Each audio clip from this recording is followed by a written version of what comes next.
بعض لوگوں کو نماز کا کچھ ہی حصہ حاصل ہوتا ہے۔ نبی اکرم صلی اللہ علیہ وسلم کا ارشاد ہے کہ آدمی نماز سے فارغ ہوتا ہے اور اس کے لیے ثواب کا 10واں حصہ لکھا جاتا ہے۔ اسی طرح بعض کے لیے 9واں حصہ، بعض کے لیے 8واں، 7واں، 6واں، 5واں اور چوتھائی، تہائی، آدھا حصہ لکھا جاتا ہے۔ یعنی جس درجے کا خشوع اور اخلاص نماز میں ہوتا ہے اتنی ہی مقدار اجر و ثواب کی ملتی ہے، حتیٰ کہ بعض کو پورے اجر کا 10واں حصہ ملتا ہے اگر اس کے موافق خشوع خضوع ہوتا ہے، اور بعض کو آدھا مل جاتا ہے، اور اسی طرح 10ویں سے کم اور آدھے سے زیادہ بھی مل جاتا ہے، حتیٰ کہ بعض کو پورا اجر مل جاتا ہے اور بعض کو بالکل بھی نہیں ملتا کہ وہ اس قابل ہی نہیں ہوتی۔ ایک حدیث میں آیا ہے کہ فرض نماز کے لیے اللہ کے یہاں ایک خاص وزن ہے، جتنی اس میں کمی رہ جاتی ہے اس کا حساب کیا جاتا ہے۔ احادیث میں آیا ہے کہ لوگوں میں سب سے پہلے خشوع اٹھایا جائے گا، پوری جماعت میں ایک شخص بھی خشوع سے پڑھنے والا نہ ملے گا۔ نبی اکرم صلی اللہ علیہ وسلم کا ارشاد ہے کہ آدمی نماز سے فارغ ہوتا ہے اور اس کے لیے ثواب کا 10واں حصہ لکھا جاتا ہے۔ اسی طرح بعض کے لیے 9واں حصہ، بعض کے لیے 8واں، 7واں، 6واں، 5واں اور چوتھائی، تہائی، آدھا حصہ لکھا جاتا ہے۔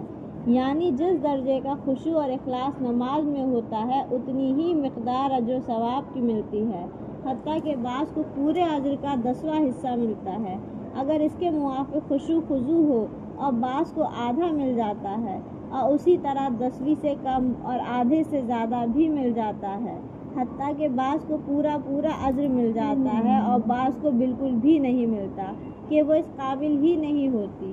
ایک حدیث میں آیا ہے کہ فرض نماز کے لیے اللہ کے یہاں ایک خاص وزن ہے، جتنی اس میں کمی رہ جاتی ہے اس کا حساب کیا جاتا ہے۔ احادیث میں آیا ہے کہ لوگوں میں سب سے پہلے خشوع اٹھایا جائے گا کہ پوری جماعت میں ایک شخص بھی خشوع سے پڑھنے والا نہ ملے گا۔ اللہ سچا پکا نمازی بنا مالک۔ کامل نماز گناہوں سے پاک صاف کر دیتی ہے۔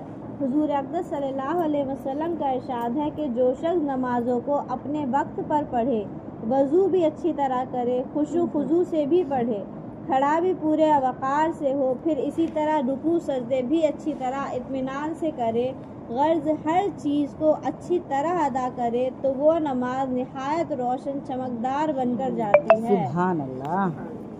اور نمازی کو دعا دیتی ہے کہ اللہ تعالیٰ شانہ تیری بھی ایسی ہی حفاظت کرے جیسے تو نے میری حفاظت کری۔ اور جو شخص نماز کو بری طرح پڑھتے وقت کو بھی ٹال دے، وضو بھی اچھی طرح نہ کرے، تو وہ نماز بری صورت سے سیاہ رنگ میں بددعا دیتی ہوئی جاتی ہے۔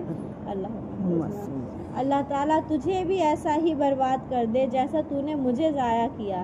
اس کے بعد وہ نماز پرانے کپڑے کی طرح لپیٹ کر نمازی کے منہ پر مار دی جاتی ہے۔